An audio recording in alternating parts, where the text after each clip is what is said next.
Një 59 vjeçar shqiptar po lufton me vdekje në spital, teksa është i gjetur i plagosur rënd me një plag plumbi në kokë. Dyshimet e para janë për një atentat për motive rrethana për të cilat policia italiane po heton, si nuk përjashtohen konfliktet apo një ngjarje aksidentale, ku dikush nga zona provonte armën e tij nga shtëpia për qitje.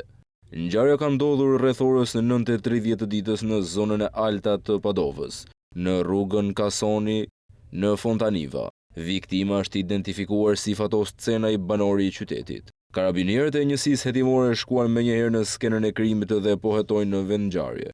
Disa shoferë në tranzit vunre një ciklist në tokë, i identifikuar më vonë si Fatos Cenaj dhe menduan se ishte një aksident rrugor. Paramedikët e 118 mbërritën menjëherë në vend ngjarje.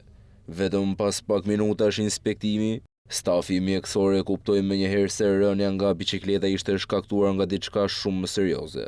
Për momentin, për arsye të dukshme nuk përjashtohet asnjë pistë. Ndër më të akredituarat është hipoteza se dikush e goditi nga një makinë në lëvizje dhe pista e parë shihet ajo e një hakmarrje të mundshme.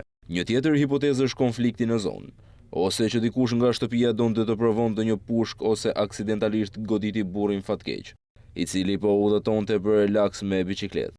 Policia ka marrë edhe pamjet filmike të kamerave të sigurisë në zonë, të mbikëqyrjes me video të bashkisë që ndodheshin në zonë. Disa dëshmitarë të incidentit u interesuan për orë të tëra në stacionin e policisë për të zgjidhur misterin. Në pyetje po merren edhe familjarët e shqiptarit.